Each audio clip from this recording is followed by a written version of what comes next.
Tapas Fleming here, tatlife.com. Today, I'm here with Terry Chamberlain, our business manager.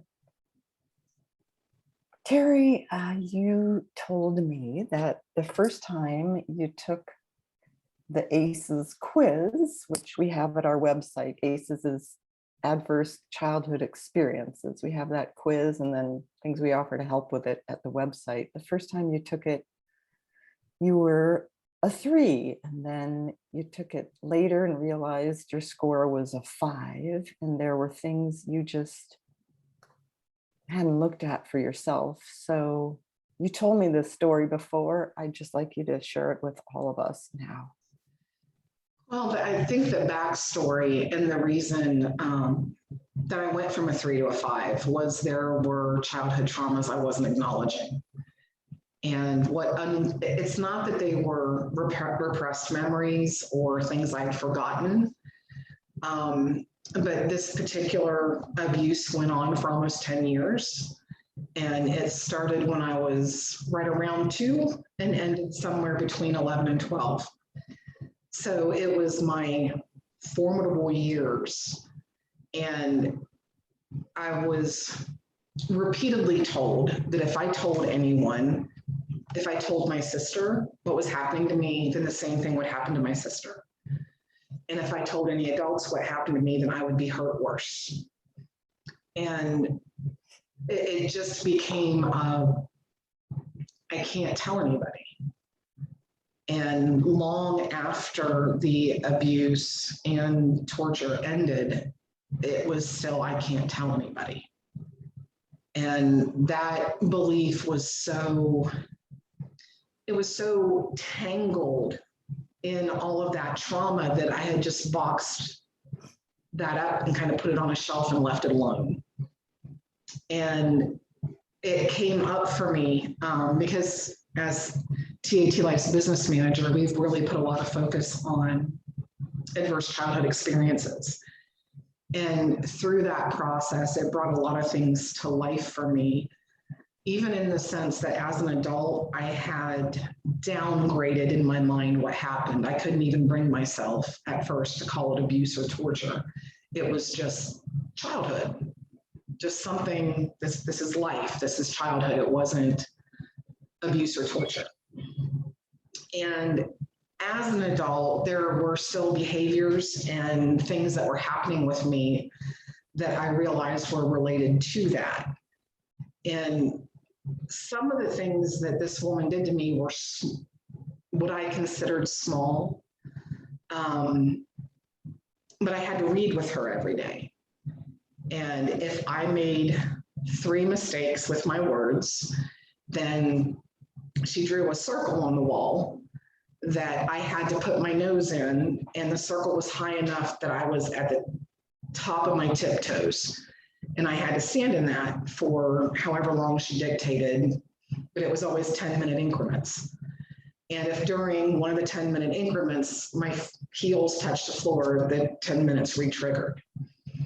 So this also created a stutter, that there was a stutter there when I was younger. And at 49 years old, I still double check the spelling of the word because both this babysitter and a teacher humiliated me over misspelling. I mean, you're stupid, you're always going to be stupid, you know, we're wasting energy and effort on trying to teach you. You know, you're in the 2nd grade, you should know how to spell because. So while that's something small, I think, I don't want to keep saying it's small, but in everything that this woman did to me, that seems small, but it's the one thing that resurfaces in my day-to-day life now. If I'm nervous, feeling a little anxious, I forget how to pronounce words, I lose words, I still stutter. But that was one of the things that was done to me.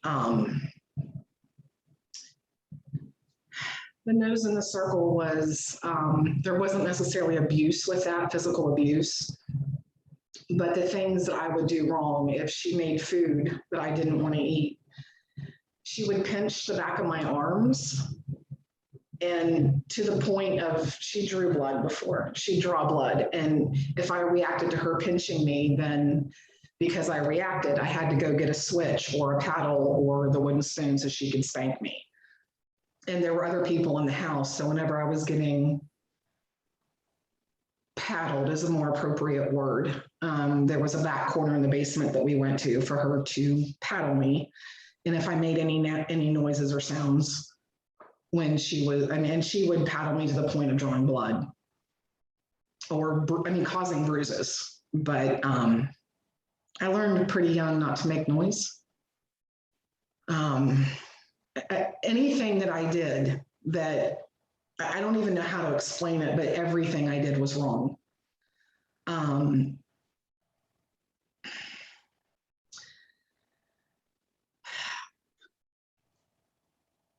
The never telling anyone was something that seriously damaged my relationship with my sister at points in time throughout the years.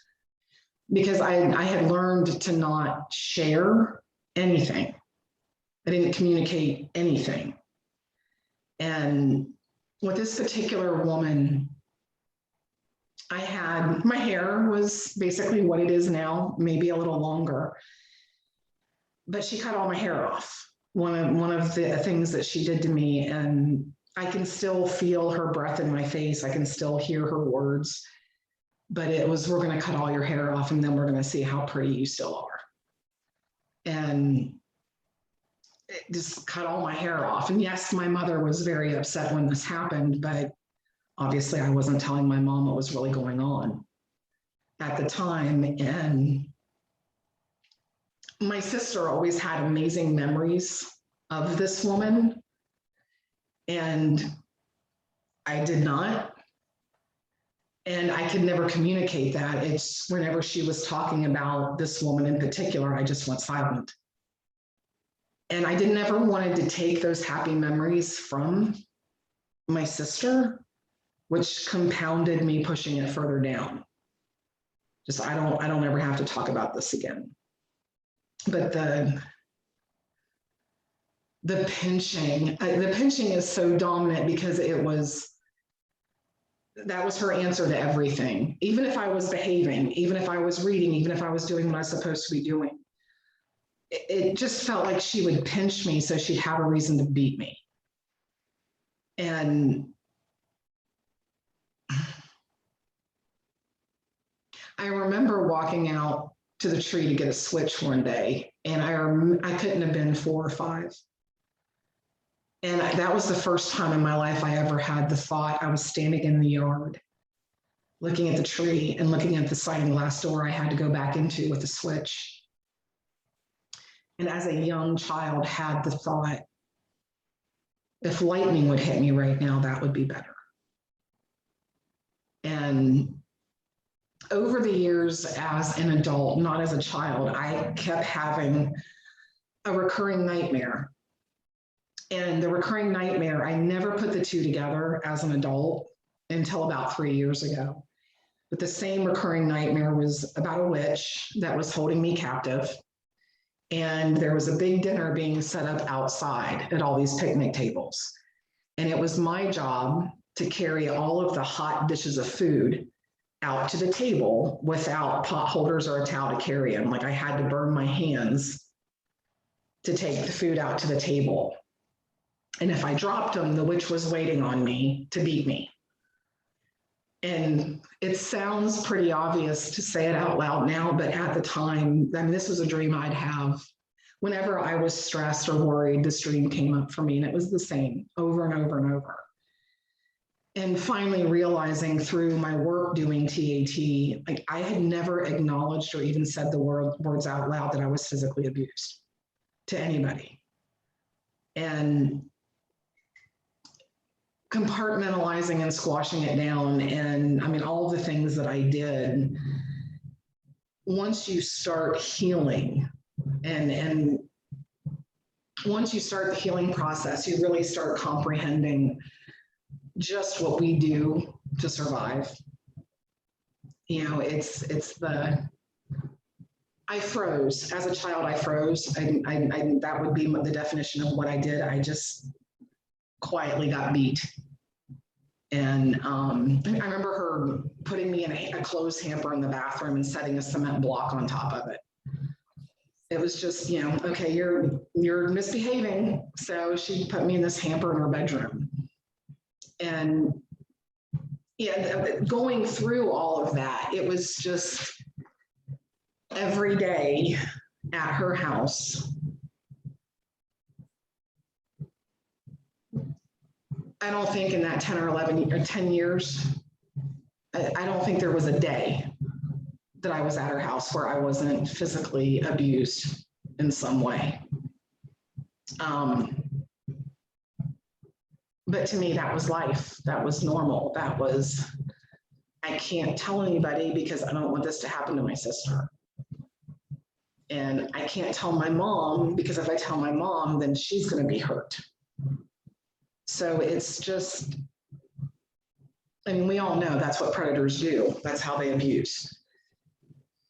But really comprehending the long-lasting effects of that kind of abuse for that long of a period and starting when I was so little completely formed my internal belief systems and is obviously a large part of the reason why it's so hard for me to ask for help.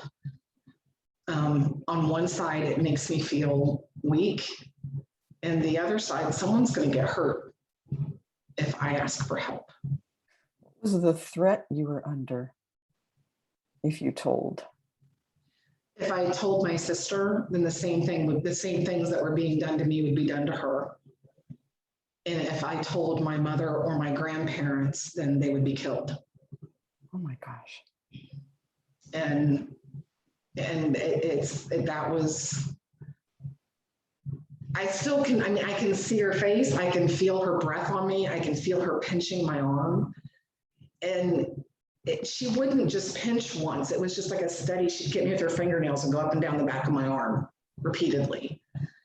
And if I reacted, if I winced, if I cried, if I made a noise while she was doing it, then I had to go get paddled in the basement. So it's like she was teaching me to silently take pain. And everything that she did in that sense was pain. And she would cook food that she knew I didn't like. And if I didn't eat it, I'd be beat. And I still remember being little enough that I was sitting in a booster chair. And I don't remember what the food was, but it was forced on me. And I remember throwing up. And when I threw up, she made me eat that too. And not all of it, thank God, but it was, no, you're going to clean your plate. I mean, so it was just like, it's looking back on it now, it was so maniacal. It was so, I'm going to set you up to hurt you. And yeah, there was physical abuse, but the emotional torture, the mental torture that went with it. Understanding how adverse childhood experiences affect us in our adult life. And realizing that as an adult, everything this woman said or did to me left a very long trail of how I interacted in relationships. I still remember, I thought I was a good communicator. Like in my head, I'm a good communicator. I tell people what I need. And a male friend of mine said, I don't know why you think you're a good communicator, because you don't communicate anything, Terry, ever.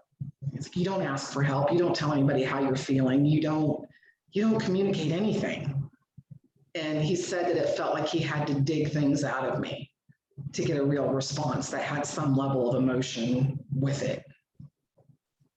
Yeah, the I'm fine has always been my answer to everything. I'm fine, I don't need anything. And if someone did something kind for me, every time someone did something kind or offered to do something kind, I led with, are you sure? Just, are you sure you want to do something nice for me? Are you sure? And so, thank goodness for the process of TAT, but it took a long time to whittle it out of myself, just simply because I'd spent my entire life knowing I couldn't talk about it. So if I couldn't talk about it, I couldn't think about it. And it was all there, and it's all obviously still a little hard to talk about. I don't necessarily get triggered anymore, but I can still see her face and feel her breath on me and hear her voice whispering in my ear. And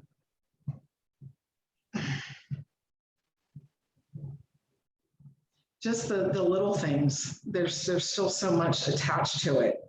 I remember her inviting me to her bedroom to show me some earrings. And I walked up the stairs because going to her bedroom or the bathroom meant I was going to get beat. And I was standing there shaking. And she genuinely showed me a new pair of earrings that she got.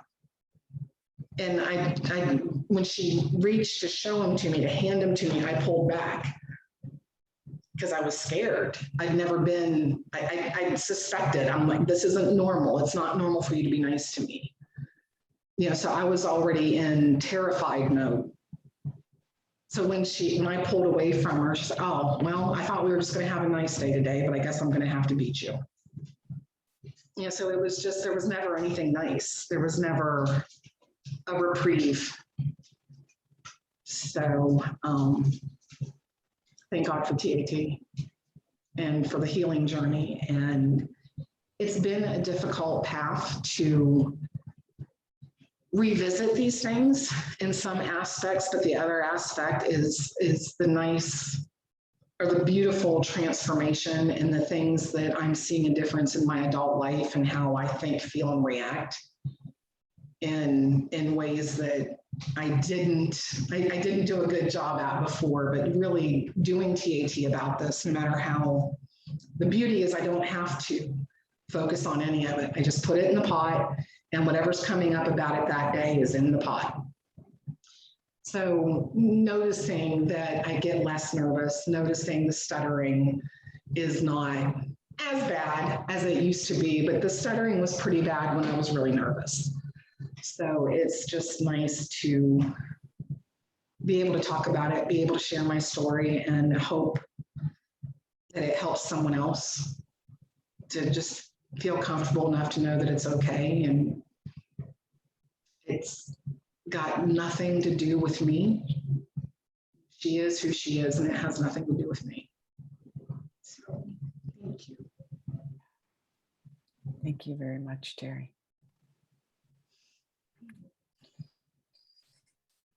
Okay, thank you all for listening, and know that you can be in a journey of healing for yourself too. See you next time.